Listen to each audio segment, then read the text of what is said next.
ओम ऊष्मकलागी स्वाहा ओम वालिनी कलागी स्वाहा ओम ज्वालिनी कलागी स्वाहा ओम विश्वलिंगनी कलागी स्वाहा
ಮಹಾಶಯರಲ್ಲಿ ವಿನಂತಿ. ದೇವಾಲಯದಲ್ಲಿ ನೂತನವಾಗಿ ನಿರ್ಮಿಸತಕ್ಕಂತಹ ಶ್ರೀ ಸೀತಾರಾಮ ಲಕ್ಷ್ಮಣ ಹನುಮಂತನ ವಿಗ್ರಹದ ಪ್ರತಿಷ್ಠಾಪನೆ ಹಾಗೂ ಶ್ರೀ ಸೀತಾರಾಮರ ಕಲ್ಯಾಣೋತ್ಸವದ ಪ್ರಯುಕ್ತವಾಗಿ ನಡೀತಾ ಇರತಕ್ಕಂತಹ ಈ ಧಾರ್ಮಿಕ ಕಾರ್ಯಕ್ರಮಗಳು ಈಗ ಒಂದು ಹಂತವನ್ನು ತಲುಪಿದ್ದು, ಇದೀಗ ಶ್ರೀ ಸೀತಾರಾಮ ಲಕ್ಷ್ಮಣ ಹನುಮಂತನ ದೇವರ ಪ್ರತಿಷ್ಠಾಪನೆಯು ಅರ್ಧದಷ್ಟು ಮುಗಿದಿದೆ. ಈಗ ದೇವರಿಗೆ ಅಭಿಷೇಕವಾಗುತ್ತೆ, ಅಂದ್ರೆ ಕಳಾ ಹೋಮ ಆಗಿದೆ. ಆ ಕಳಾ ಹೋಮ ಮತ್ತು ಕಳಶ ಸ್ಥಾಪನೆಗಳ ನೀರಿನಿಂದ ದೇವರಿಗೆ ಅಭಿಷೇಕವನ್ನ ಮಾಡಿ ದೇವರಲ್ಲಿ ಕಳೆಯನ್ನು ತುಂಬತಕ್ಕಂಥದ್ದು. ಅಂದ್ರೆ ಒಂದು ಮಗು ತಾಯಿಯ ಗರ್ಭದಲ್ಲಿ ಹುಟ್ಟಕ್ಕೆ ಮುಂಚೆ ಹೇಗೆ ಒಂದು ಭ್ರೂಣವಾಗಿದ್ದು ಹಲವು ಮಾಸಗಳ ನಂತರ ಕೈಕಾಲು ದೇಹದ ರಚನೆಯನ್ನುಗೊಂಡು ಜೀವವನ್ನು ತುಂಬಿ ಭೂಮಿಯನ್ನ ಪಾದಸ್ಪರ್ಶ ಮಾಡುತ್ತೋ ಹಾಗೆ ದೇವತಾ ಬಿಂಬವೂ ಸಹ ಹಲವಾರು ಲೋಹಗಳನ್ನ ತೆಗೆದು ಅದನ್ನ ಅಗ್ನಿಯಲ್ಲಿ ಕರಗಿಸ್ತಾರೆ. ಅಗ್ನಿಯಲ್ಲಿ ಕರಗಿಸಿ ಎರಕ ಹೊಯ್ದು ಆ ಎರಕವನ್ನು ತೆಗೆದಂತಹ ವಿಗ್ರಹವನ್ನ ಕೆತ್ತನೆ ಮಾಡ್ತಾರೆ. ಅಂದ್ರೆ ಅದಕ್ಕೆ ಉಳಿ ಮತ್ತು ಸುತ್ತಿಗೆಯಿಂದ ಏಟು ಬೀಳುತ್ತೆ.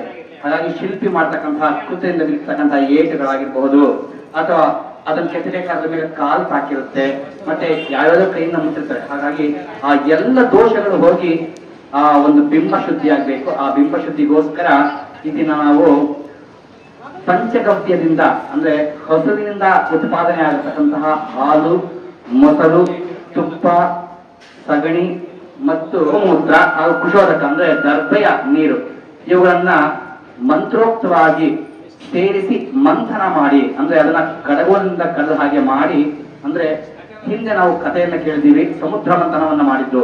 ವಾಸುಕಿಯನ್ನ ಹಾಗೂ ಪರ್ವತವನ್ನ ಇಟ್ಕೊಂಡು ಸಮುದ್ರ ಮಂಥನ ಮಾಡಿದ ಹಾಗೆ ಅದು ಅಮೃತ ಉತ್ಪತ್ತಿ ಆಯ್ತಲ್ಲ, ಆ ರೀತಿಯಲ್ಲಿ ನಾವು ಈ ಗೋಮಯಗಳನ್ನ ಗೋವಿಂದ ಉತ್ಪಾದನೆಗಳನ್ನ ಒಟ್ಟಿಗೆ ಸೇರಿಸಿ 7 ದರ್ಜೆಗಳ ಕೋರ್ಸಿನಿಂದ ಮಂಥನವನ್ನ ಮಾಡ್ತೀವಿ. ಅದಕ್ಕೆ ಸಂಬಂಧಪಟ್ಟ ಮಂತ್ರಗಳನ್ನು ಹೇಳ್ತಾ ಮಂಥನವನ್ನು ಮಾಡೋದ್ರಿಂದ ಅಲ್ಲಿ ಅಮೃತತ್ವಾದಂತಹ ಪಂಚಗವ್ಯ ಉತ್ಪತ್ತಿ ಆಗುತ್ತೆ. ಆ ಪಂಚಗವ್ಯದಿಂದ ಬಿಂಬ ಶುದ್ಧಿಯನ್ನ ಮಾಡ್ಕೊಂಡ್ವಿ. ಮೊದಲನೇದಾಗಿ ಆ ಬಿಂಬ ಶುದ್ಧಿಯನ್ನ ಮಾಡ್ಕೊಂಡು ಆ ಶುದ್ಧಿ ಅಂತ ಬಿಂಬಕ್ಕೆ ಅವಯವಗಳ ರಚನೆ ಆಗಬೇಕು. ಅಂದ್ರೆ ದೇಹಕ್ಕೆ ಕೈ, ಪಾದ, ಕಾಲು, ಸೊಂಟ, ಹೊಟ್ಟೆ, ಎದೆ, ಹೃದಯದ ಭಾಗ, ಭುಜಗಳು, ಕೈಗಳು, ಕತ್ತು, ಶಿರಸ್ಸು ಇವೆಲ್ಲವೂ ಅವಯವಗಳು ಉತ್ಪತ್ತಿ ಆಗಬೇಕು. ಹಾಗಾಗಿ ಪುರುಷ ಸೂಕ್ತ ಹಾಗೂ ಶ್ರೀ ಸೂಕ್ತಗಳಿಂದ ನ್ಯಾಸಾದಿಗಳನ್ನ ಮಾಡಿ ಅವಯವಗಳನ್ನ ರಚನೆ ಮಾಡಿದ್ದಾಯ್ತು. ಅಂದ್ರೆ ಮಂತ್ರೋದ್ಭವಿ ಶಿಲ್ಪಿ ಎಲ್ಲವನ್ನು ಮಾಡಿದ್ದ ಇನ್ನೊಮ್ಮೆ ಮಂತ್ರದಿಂದ ಆ ಅವಯವಗಳಿಗೆ ಶಕ್ತಿಯನ್ನ ಕೊಟ್ಟಿದ್ದಾಗಿದೆ. ಆ ನಂತರ ಪ್ರಾಣದ ಪ್ರತಿಷ್ಠಾಪನೆ ಅಂದ್ರೆ ದೇಹ ಪೂರ್ಣವಾದ್ಮೇಲೆ ಅದಕ್ಕೆ ಒಂದು ಆತ್ಮ ಬೇಕು, ಅದೇ ಪರಮಾತ್ಮ. ಅಂದ್ರೆ ನಿರ್ವಿಕಲ್ಪ, ನಿರಹಂಕಾರ, ನಿತ್ಯ ಶುದ್ಧ ಆಗಿರ್ತಕ್ಕಂಥ, ಅಂದ್ರೆ ಯಾವ ಗುಣವೂ ಇಲ್ಲದ, ಕ್ರೋಧ, ಮತ್ಸರಾದಿಗಳು ಯಾವ ಒಂದು ಗುಣವೇ ಇಲ್ಲದಿರತಕ್ಕಂತಹ ನಿರ್ವಿಕಲ್ಪ, ಕಲ್ಪನೆಗೂ ಸಿಗದಂತಹ ನಿಜವಾದ ಪರಬ್ರಹ್ಮನನ್ನ ಅದರಲ್ಲಿ ಆವಾಹನೆಯನ್ನ ಮಾಡ್ಕೊಳ್ತೀವಿ. ಆ ಆವಾಹನೆ ಮಾಡುವಂತಹ ಪರಬ್ರಹ್ಮ ನಮ್ಮ ಕಣ್ರುಚಿಗಳಿಗೆ ಈ ಬಿಂಬ ರೂಪಿಯಲ್ಲಿ ಕಾಣಿಸ್ಕೊಳ್ತಾನೆ.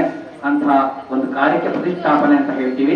ಈ ದಿನ ಈಗ ಇದು ಈ ಹಂತಕ್ಕೆ ಬಂದು ನಿಂತ್ಕೊಂಡಿದೆ. ಅಂದ್ರೆ ಅಭಿಷೇಕವನ್ನು ಮಾಡುವ ಪೂರ್ಣಾಹುತಿಯಾಗಿದ್ದು ಹೋಮಗಳೆಲ್ಲ, ಕಳಾ ಹೋಮಗಳೆಲ್ಲ ಮುಗಿದ್ದು ಈಗ ಅದಕ್ಕೆ ಅಭಿಷೇಕವಾಗುತ್ತೆ. ಅಭಿಷೇಕವಾದಂತಹ ಪ್ರಾಣ ಪ್ರತಿಷ್ಠಾಪನಾ ಮಂತ್ರಗಳಿಂದ ಅದಕ್ಕೆ ಪ್ರಾಣವನ್ನ ಇಹ ಜನ್ಮನಿ ಅಂದ್ರೆ ಈ ಜನ್ಮದಲ್ಲಿ ಪಂಚಭೂತಗಳಿಂದ ಉತ್ಪತ್ತಿಯಾಗ್ತಕ್ಕಂತಹ ಪ್ರಾಣ ಶರೀರಕ್ಕೆ ಪ್ರಾಣವನ್ನ, ಪಂಚ ಪ್ರಾಣಗಳನ್ನ ಸೇರಿಸೋದಕ್ಕೆ ಪ್ರಾಣ ಪ್ರತಿಷ್ಠಾಪನೆ ಅಂತ ಹೇಳ್ತೀವಿ. ಈಗ ಆ ಒಂದು ಕ್ರಿಯೆ ಪ್ರಾರಂಭವಾಗುತ್ತೆ. ದಯಮಾಡಿ ತಾವೆಲ್ಲರೂ ರಾಮತಾರಕ ಮಂತ್ರವನ್ನ ಜಪ ಮಾಡ್ತಾನೆ ಇರಿ. ಯಾಕೆಂದ್ರೆ ನಾಳೆ ದಿನ ಪ್ರತಿಷ್ಠಾಪನೆ ಆಗಿ, ಇವತ್ತು ಪ್ರತಿಷ್ಠಾಪನೆ ಆಗಿದೆ, ನಾಳೆ ಪಟ್ಟಾಭಿಷೇಕ ಇದೆ. ಪಟ್ಟಾಭಿಷೇಕಕ್ಕೂ ಮುಂಚೆ ರಾಮನಿಗೆ ಬಲ ಬೇಕು. ಯಾಕೆಂದ್ರೆ ಇಡೀ ರಾಷ್ಟ್ರವನ್ನ ಮುನ್ನಡೆಸಂತಹ ಯಾವುದೇ ವ್ಯಕ್ತಿಗಾಗಿ ಹೇಗೆ ಜನಬಂಧನ ಬೇಕೋ ಹಾಗೆ ರಾಮನಿಗೂ ಸಹ ಬಲ ಬೇಕು. ಆ ಬಲ ಬೇಕು ಅಂದ್ರೆ ಮಂತ್ರದಿಂದ ಮಾತ್ರ ಸಾಧ್ಯ. ಹಾಗಾಗಿ ಎಲ್ಲರೂ ದಯಮಾಡಿ ರಾಮತಾರಕ ಮಂತ್ರವನ್ನ ಜಪ ಮಾಡ್ತಾ ಇರಿ. ನಮ್ಮೆಲ್ಲರ ಒಂದು ಪುಣ್ಯ ಅಯೋಧ್ಯ ಕ್ಷೇತ್ರದಿಂದ ಸಾಕ್ಷಾತ್ ಶ್ರೀರಾಮನ ಪಾದುಕೆಗಳು ಈ ದಿನ ಇಲ್ಲಿಗೆ ಬರ್ತಾ ಇದೆ. ದಯಮಾಡಿ ಎಲ್ಲರೂ ನನ್ನ ಹೃದಯಪೂರ್ವಕವಾಗಿ ಸ್ವಾಗತಿಸಿ ಆ ಪಾದದ ದರ್ಶನವನ್ನು ಮಾಡದೆ ಒಂದು ಸುಯೋಗ ಅನ್ಕೊಳ್ತೀನಿ. ಆ ಯೋಗ ರಾಮನಿಂದ ನಮ್ಗೆ ಎದುರು ಓದಿದೆ. ಈ ಎಲ್ಲ ಕಾರ್ಯಕ್ರಮಕ್ಕೂ ಮೂಲ ಪ್ರೇರಣೆ ಅಂತ ನಮ್ಮ ಹನುಮನನ್ನ ಸ್ಮರಿಸ್ತಾ ಎಲ್ರೂ ಆ ರಾಮಪಾದಕ್ಕೆ ಬರುವ ಹೊತ್ತಿನಲ್ಲಿ ಎದ್ದು ನಿಂತು ಅದಕ್ಕೆ ಗೌರವ ಪೂಜೆಯನ್ನ ಮಾಡಬೇಕು. ಹಾಗೆ ಈಗ ಅಭಿಷೇಕ ನಡೆಯುತ್ತೆ, ಅದು ಬರುವ ಹೊತ್ತಿನಲ್ಲಿ ಅಭಿಷೇಕ ಕಾರ್ಯಕ್ರಮ ನಡೀತಾ ಇದೆ.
जॉइन करते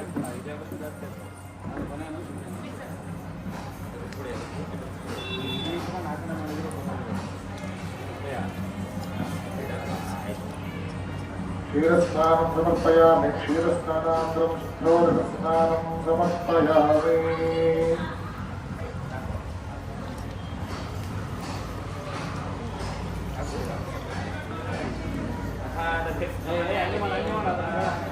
ॐ दधिक्रावृष्णोकार्षविष्णोरश्वस्वादिनः योगं चितारशते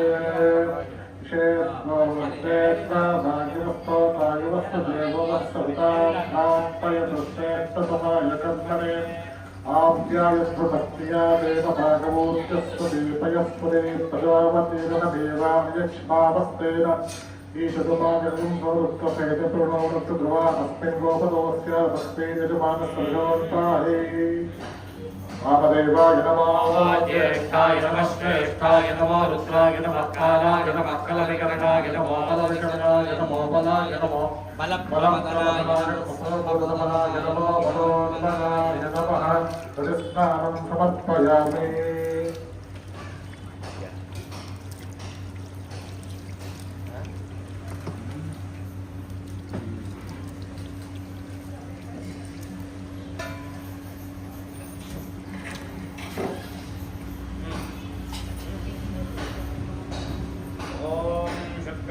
ज्योतिर्हृदयोपस्थमितोत्पन्नात्वच्छिद्रेण पवित्रेण वसो सूर्यस्य रश्मिभिः अब्दायाः गीतये गृणादोहप्यदातये निभोतासत्सुमर्गिः अघोरेभ्यो अघोरेभ्यो घोरघोरतरेभ्यः सर्वेभ्यो अस्ते अस्तुरुद्ररूपेभ्यः आद्येन स्नापयामि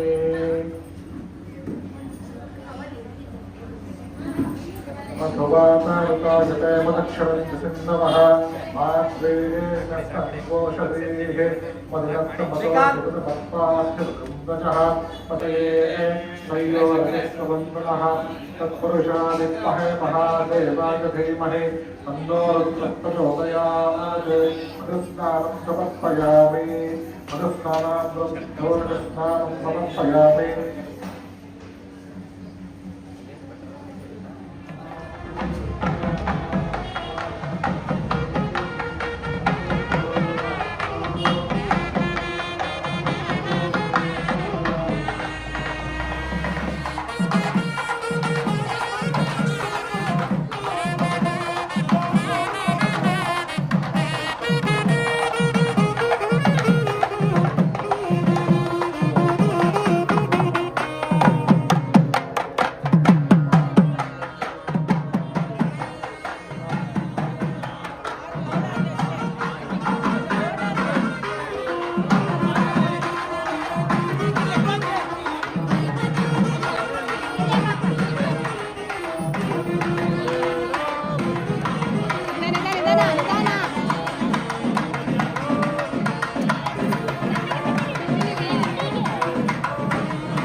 ಏನಕ್ಕೋಸ್ಕರ ಈ ಕಾರ್ಯಕ್ರಮ ಮಾಡ್ತಾ ಇದೀವಿ?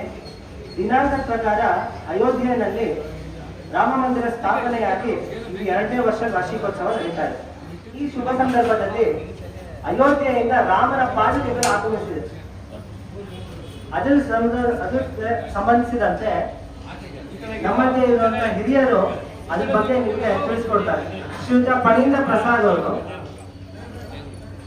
ನವಚೇತನ ಶಾಲೆಯ ಒಂದು ಪ್ರಮುಖವಾದ ಜವಾಬ್ದಾರಿ ವಹಿಸ್ತಾ ಇದ್ದಾರೆ. ಅಲ್ಲಿ ಮಕ್ಕಳನ್ನೆಲ್ಲ ಚೆನ್ನಾಗಿ ನೋಡ್ಕೊಳ್ತಾ ಇದ್ದಾರೆ ಆ ಶಾಲೆಯಲ್ಲಿ. ಅದ್ರ ಜೊತೆಗೆ ಅನೇಕ ಧಾರ್ಮಿಕ ಸಾಂಸ್ಕೃತಿಕ ಕಾರ್ಯಕ್ರಮಗಳನ್ನ ಇವರು ನಡೆಸ್ಕೊಡ್ತಾ ಇದ್ದಾರೆ. ಈಗ ನಮ್ಮ ದೇವಸ್ಥಾನಕ್ಕೆ ಆಗಮಿಸಿರುವಂತಹ ರಾಮ ಪಾಲಿಕೆಯ ಮಹತ್ವನ ಇವತ್ತು ಅವರು ನಮಗೆ ತಿಳಿಸ್ಕೊಡ್ತಾರೆ. बोलो अयोध्यापति श्री रामचंद्र के पवन सुत हनुमान के जय श्री राम. ಇವತ್ತು ಇಡೀ ವಿಶ್ವದಲ್ಲಿ ಅತ್ಯಂತ ಸಂಭ್ರಮ ಪಡ್ತಕ್ಕಂಥ ದಿನಗಳು. ಯಾಕೆ ಅಂದ್ರೆ 2 ವರ್ಷದ ಮೊದಲು ಅಯೋಧ್ಯ ರಾಮ ಮಂದಿರದಲ್ಲಿ ಏನು ಶ್ರೀರಾಮನ ಪ್ರತಿಷ್ಠಾಪನೆ ಆಯ್ತು, ಇದು ಒಂದು ಐತಿಹಾಸಿಕ ದಿನ. ಇವತ್ತು ರಾಮಪಾದಕ್ಕೆ ಬಂದಿದೆ. ಬಂದ ಕೂಡಲೇ ನಾವು ಹನುಮಂತನ ಹತ್ರ ಕರ್ಕೊಂಡು ಹೋದ್ವಿ, ಅಲ್ಲಿ ಪೂಜೆ ಮಾಡಿಸಿದ್ವಿ. ಯಾಕೆ ಅಂದ್ರೆ ಅಯೋಧ್ಯೆಯಲ್ಲಿ ರಾಮನ ಪ್ರತಿಷ್ಠಾಪನೆ ಏನಾಯ್ತು, ರಾಮನ ಮೂರ್ತಿ ಅಯೋಧ್ಯ ಮಂದಿರಕ್ಕೆ ಹೋದಾಗ ನೀವು ಗಮನಿಸಿದ್ರು ಟಿವಿನಲ್ಲಿ, ಮೊದಲು ನೇರ ರಾಮನ ಮೂರ್ತಿ ಆದ್ರೂ ಕೂಡ ರಾಜ ರಾಮ ಆದರೂ ಸಹ ಅಯೋಧ್ಯೆ ರಾಮನಿಗೆ ಹೋಗಿಲ್ಲ. ಮೊದಲು ಹೋಗಿದ್ದು ಹನುಮಾನ್ಗಳಿಗೆ ಹೋಗಿ ಅಲ್ಲಿ ಪೂಜೆ ಮಾಡ್ತಾ ಹೋಗಿದ್ದು.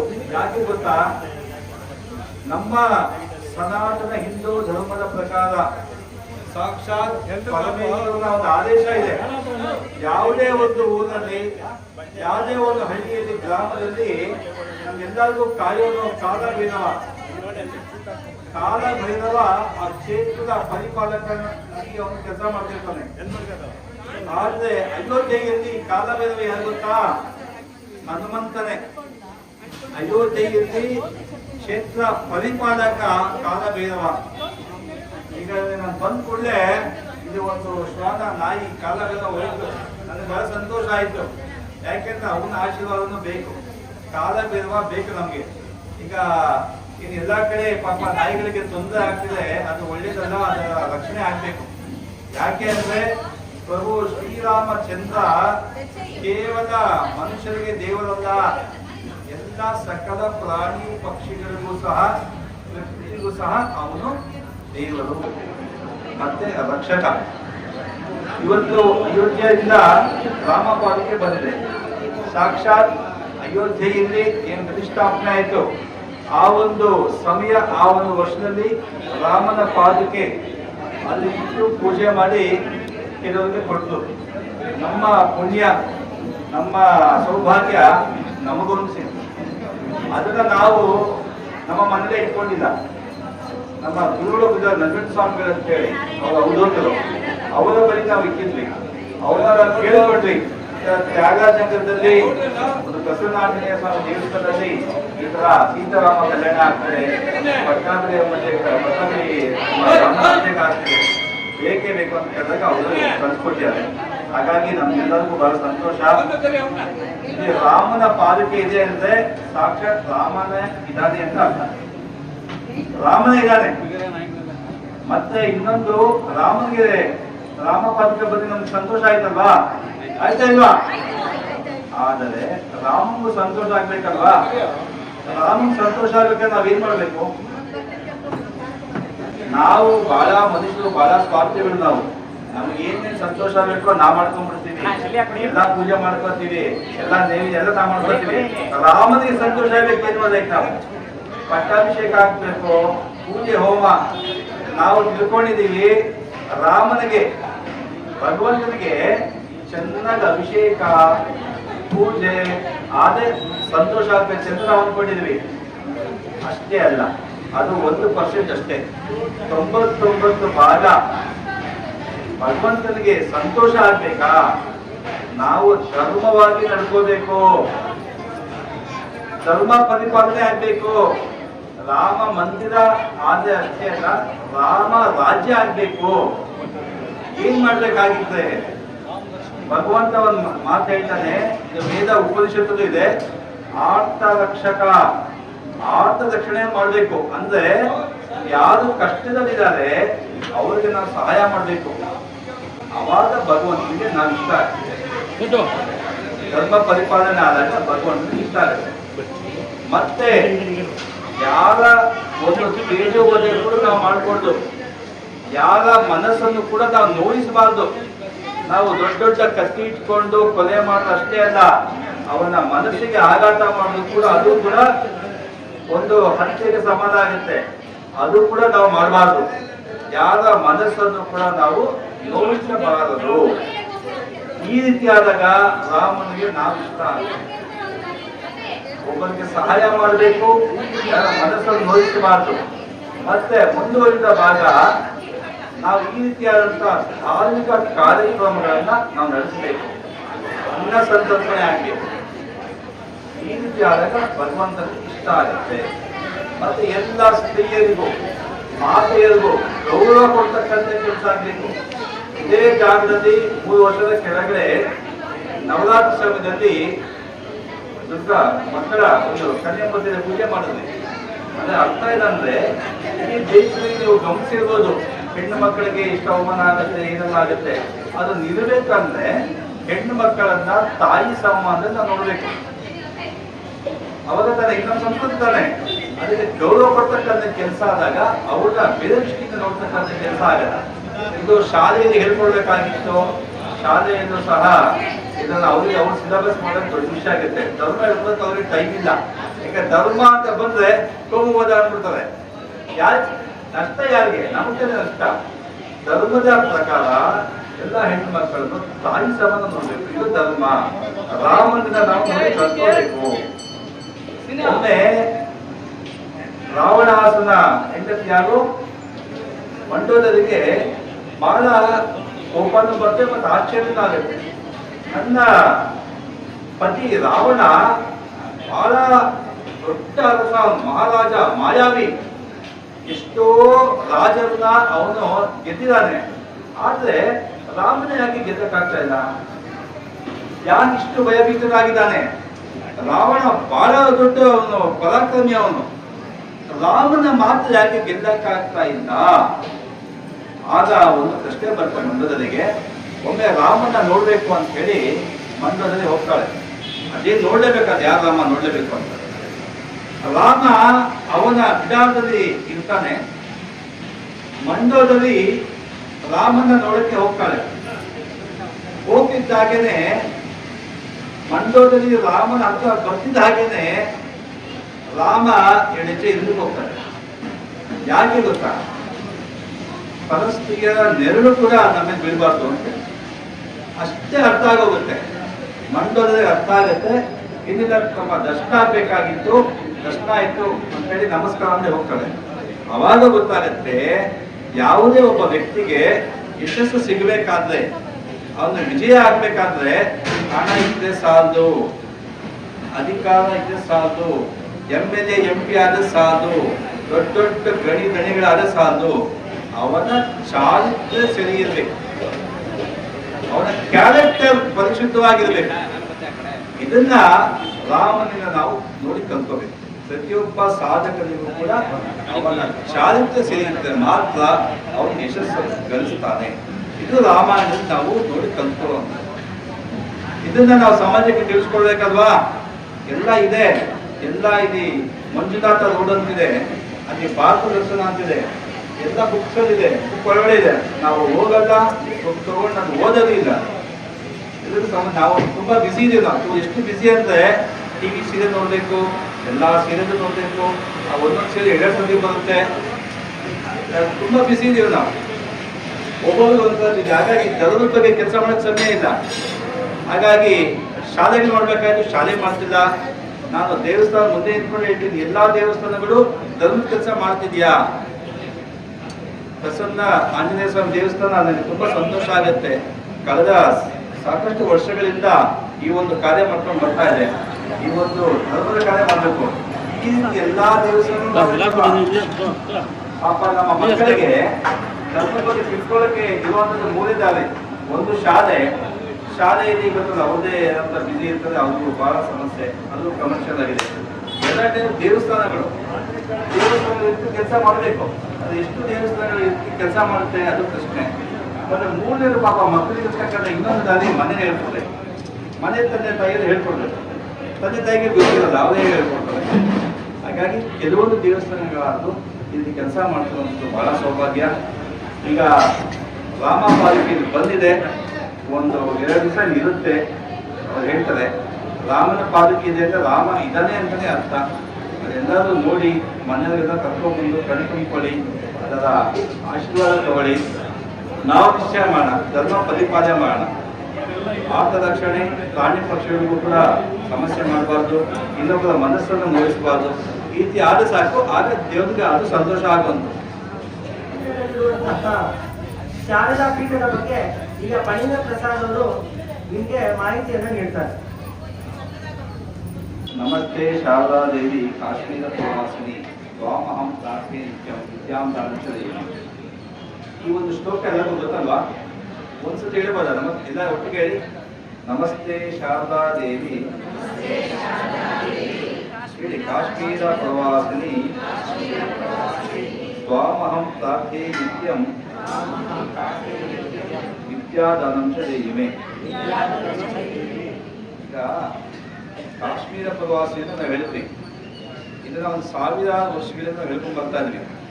ನಿಮಗೆಲ್ಲ ಗೊತ್ತಿದ್ಯಾ, ಮೂಲ ಶಾರದಾ ಪೀಠ ಪಾಕಿಸ್ತಾನದಲ್ಲಿದೆ, ನಮ್ಮ ವಶದಲ್ಲಿಲ್ಲ.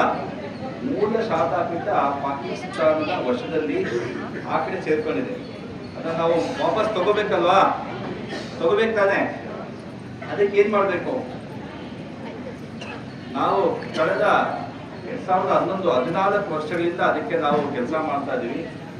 ಅದಕ್ಕಾಗಿ ನಾವು ಒಂದು ಅಭಿಯಾನವನ್ನು ಮಾಡ್ತಾ ಇದೀವಿ.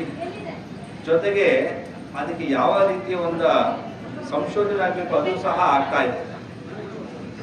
ನಮ್ಮ ಪಾಕಿಸ್ತಾನದ ಗಡಿ ಭಾಗದಲ್ಲಿ ಏನೋ ಒಂದು ಸರ್ವಜ್ಞ ಪೀಠ ಇತ್ತು.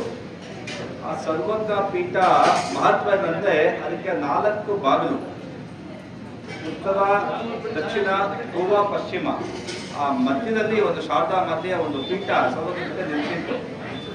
ಆ ಒಂದು ಕಾಶ್ಮೀರ ಭಾಗದಲ್ಲಿ ಏನ್ ಸರ್ವಜ್ಞ ಪೀಠಕ್ಕೆ ಅಲ್ಲಿ ಆರೋಹಣ ಆಗ್ಬೇಕಂದ್ರೆ ಅದು ಒಂದು ಯೂನಿವರ್ಸಿಟಿ ತರ ಭಂಡಾರ, ಜ್ಞಾನ ಭಂಡಾರ. ಅದು ಎದುರು ಹೋಗಕ್ಕಾಗ್ತಾ ಇರಲಿಲ್ಲ. ಅಲ್ಲಿ ಹೋಗ್ಬೇಕಾದ್ರೆ ಅಲ್ಲಿರ್ತಕ್ಕಂಥ ಅನೇಕ ಪಂಡಿತರು ಪ್ರಶ್ನೆಗಳನ್ನ ಕೇಳ್ತಾರೆ. ಆ ಪ್ರಶ್ನೆಗಳಿಗೆ ಸಮರ್ಪಕವಾಗಿ ಉತ್ತರ ಕೊಟ್ಟಾಗ ಮಾತ್ರ ಆ ಒಂದು ಪೀಠಕ್ಕೆ ಆರೋಹಣ ಮಾಡಲಿಕ್ಕೆ ಅವಕಾಶ ಸಿಗುತ್ತೆ. ಈ ರೀತಿಯಾದಂಥ ಪದ್ಧತಿ ಇದು 1000 ವರ್ಷಗಳಿಂದ ಇದ್ದಂಥ ಪದ್ಧತಿ. ಒಮ್ಮೆ 7ನೇ ಶತಮಾನದಲ್ಲಿ ನಮ್ಮ ಆದಿಗುರು ಶಂಕರಾಚಾರ್ಯರು ಅದು ನರ್ಮದಾ ನದಿ ತೀರದಲ್ಲಿ ಅಲ್ಲಿ ಹೋದಾಗ ಆ ನದಿ ಸಮೀಪದಲ್ಲಿ ಇದು ಪಂಡಿತರು ಮಲಕೊಳ್ತಾ ಇರ್ತಾರೆ. ಕಾಶ್ಮೀರದಲ್ಲಿ ಸರ್ವಜ್ಞ ಪೀಠ ಇದೆಯಂತೆ. ಅಲ್ಲಿ ಯಾರು ವಿದ್ವಾಂಸರಿದ್ದಾರೆ ಸಮರ್ಪಕವಾಗಿ ಎಲ್ಲಾ ಪ್ರಶ್ನೆಗಳಿಗೂ ಉತ್ತರ ಕೊಡ್ತಾರೆ, ಅವ್ರು ಮಾತ್ರ ಹೋಗಕ್ಕೆ ಸಾಧ್ಯ ಆಗತ್ತೆ. ಆದ್ರೆ ದುರದೃಷ್ಟವಶಾತ್ ದಕ್ಷಿಣ ಭಾರತದ ಯಾರು ಹೋಗೇ ಇಲ್ಲ, ದಕ್ಷಿಣ ಭಾರತದಿಂದ ಯಾರು ಹೋಗಿಲ್ಲ ಅಂತೇಳಿ ಹೇಳಿದಾಗ ಅವ್ರಿಗೆ ಬಹಳ ಒಂದು ಸಿಟ್ಟಾಗುತ್ತೆ ಶಂಕರಾಚಾರ್ಯರಿಗೆ. ಯಾಕೆಂದ್ರೆ ನಮ್ಮ ಸ್ವಾಭಿಮಾನ ಪ್ರಶ್ನೆ ಅಲ್ವಾ, ಎಲ್ಲಾ ಕಡೆ ನಾವು ಹೋಗ್ತಾರೆ, ದಕ್ಷಿಣ ಭಾರತದಿಂದ ಯಾರು ಹೋಗೇ ಇಲ್ಲ ಅಂದಾಗ ಆಗ ನಾನು ಹೋಗ್ತೀನಿ, ನಮ್ಮ ದೇಶದ ಗೌರವವನ್ನ ನಾವು ಉಳಿಸ್ಬೇಕು ಅಂತೇಳಿ ಶಂಕರಾಚಾರ್ಯರು ಅಲ್ಲಿ ಕಾಶ್ಮೀರದ ಸರ್ವಜ್ಞ ಪೀಠಕ್ಕೆ ಹೋಗ್ತಾರೆ. ಅಲ್ಲಿ ಹೋದಾಗ ಅಲ್ಲಿ ವಿದ್ವಾಂಸರು ಆಗಿರ್ತಕ್ಕಂಥ ಎಲ್ಲ ವೇದ, ಉಪನಿಷತ್ತು, ಬೇರೆ ಬೇರೆ ಜೈನ ಧರ್ಮ ಎಲ್ಲ ಒಂದು ಪ್ರಶ್ನೆಗಳಿಗೆ ಇವರು ಸಮರ್ಪಕವಾಗಿ ಉತ್ತರವನ್ನು ಕೊಡ್ತಾರೆ ಶಂಕರಾಚಾರ್ಯರು. ಆಗ ಅವರಿಗೆ ಸರ್ವಜ್ಞ ಪೀಠ ಆರೋಹಣ ಆಗಲಿಕ್ಕೆ ಅವರಿಗೆ ಅವಕಾಶ ಕೊಡುತ್ತೆ. ಒಂದು ಮಾಧವಿ ವಿಜಯ ಅಂತೇಳಿ ಒಂದು ಪುಸ್ತಕ ಇದೆ, ಅದರಲ್ಲಿ ಹೇಳ್ತಾರೆ ಶಾರದಾ ಮಾತೆಯೇ ಶಂಕರಾಚಾರ್ಯ ಕೈ ಹಿಡ್ಕೊಂಡು ಆ ಮೆಟ್ಟರಿಸಿ ಪೀಠಕ್ಕೆ ಅವರು ಕೂರಿಸ್ತಾರೆ ಅಂತ ಹೇಳ್ತಾರೆ. ಆ ಒಂದು ಮಹತ್ವವಾದಂತಹ ಒಂದು ಪೀಠ ಅದು, ಆ ಒಂದು ಮೂಲ ಶಾರದಾ ಪೀಠ. ಇದು ಒಂದು ಇತಿಹಾಸ. ಇನ್ನೊಂದಿದೆ ಲಂಕಾಯಾಮ್ ಶಾಂಕರದೇವಿ ಅಷ್ಟಾದಶ ಶಕ್ತಿಪೀಠದ ಶ್ಲೋಕ ಕೇಳ್ತಿರಲ್ಲ, ಶಂಕರಾಚಾರ್ಯ ರಚನೆ ಮಾಡಿರುವಂಥದ್ದು. ಅಲ್ಲಿ ಕೊನೆಗೆ ಬರೋದೇ ಕಾಶ್ಮೀರ ಇದ್ದು ಸರಸ್ವತಿ. ಮೂಲ ಒಂದು ಶಕ್ತಿಪೀಠದಲ್ಲಿ ಸರಸ್ವತಿ ಎಲ್ಲಿ ನೆಲೆಸಿದ್ದಾಳೆ ಅಂದರೆ ಕಾಶ್ಮೀರದಲ್ಲಿ ಇದ್ದಾಳೆ. ಆ ಪೀಠ ಅಷ್ಟು ಮಹತ್ವದ ಪೀಠ ಇವತ್ತು ಅದು ನಶಿಸಿ ಹೋಗಿದೆ, ಅದು ಪಾಕಿಸ್ತಾನದ ವಶ ಆಗಿದೆ. ನಾವನ್ನ ವಾಪಸ್ ತಗೋಬೇಕು ಅಂತೇಳಿ ಎಲ್ಲ ಕಡೆ ಒಂದು ಪ್ರಾರ್ಥನೆಯ ಅಭಿಯಾನ ಎಲ್ಲವನ್ನು ಕೂಡ ನಾವು ಮಾಡ್ತಾ ಇದ್ವಿ. ಮೊಟ್ಟ ಮೊದಲಿಗೆ 2018 ಇಸ್ವಿ ಶಂಕರ ಮಠದಲ್ಲಿ ಒಂದು ಅಭಿಯಾನ ಕಾರ್ಯಕ್ರಮ ಆಯಿತು. ಅಲ್ಲಿ ಯಾವಾಗ ಕಾಶ್ಮೀರ ಪಂಡಿತ ಸಮಾಜ ಮತ್ತೆ ಶಂಕರ ಮಠ, ಶೃಂಗೇರಿ ಶಂಕರ ಮಠವು ಕೂಡ ನಾವು ಆ ಒಂದು ಕೊಂಡಿಯನ್ನ ನಾವು ಸೇರಿಸಿದ್ವಿ. ಇದು ಆಗಿರುವಂಥದ್ದು ನಮ್ಮ ತ್ಯಾಗರಾಜನಗರ ವಿದ್ಯಾಪೀಠದಿಂದಾನೆ. ನಮ್ಮ ಮನೆ ಇರೋದು ವಿದ್ಯಾಪೀಠ.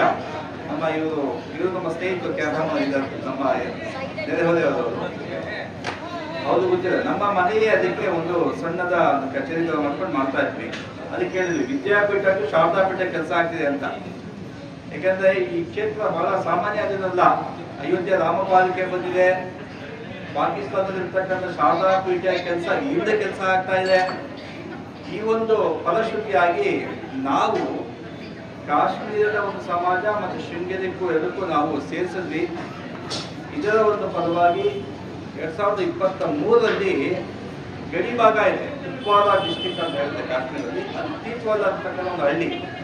ಆ ಹಳ್ಳಿಯಲ್ಲಿ ಒಂದು ನದಿ ಹರಿಯುತ್ತೆ, ಕಿಶನ್ ಗಂಗಾ ಅಂತ ನದಿ.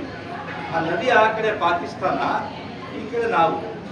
ಉದಾಹರಣೆಗೆ ಆ ಕಡೆ ಒಂದು ವಿವೇಕಾನಂದ ಶಾಲೆ ಇದೆ, ಅಷ್ಟು ದೂರದಲ್ಲಿ ಪಾಕಿಸ್ತಾನ ಕಾಣುತ್ತೆ.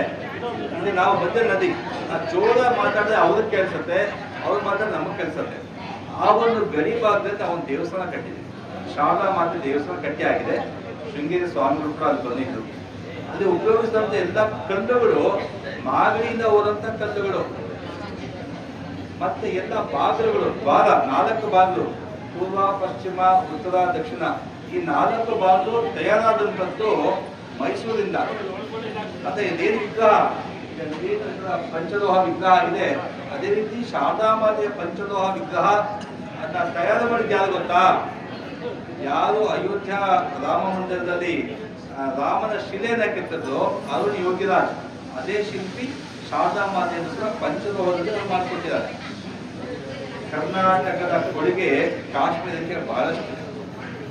ಹಾಗಾಗಿ ಯಾರಿಗೆಲ್ಲ ನೋಡ ದೇವರ ಪ್ರಾರ್ಥನೆ ಮಾಡೋಣ.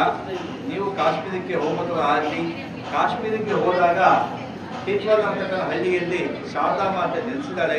ಅಲ್ಲಿ ಭವ್ಯವಾದ ದೇವಸ್ಥಾನ ಇದೆ, ಅದು ಕೂಡ ನಿಮಗೆ ದರ್ಶನ ಆಗಲಿ ಅಂತೇಳಿ ನಾನು ಕೂಡ ಕೇಳ್ಕೊಳ್ತೀನಿ. ಜೈ ಶ್ರೀರಾಮ್.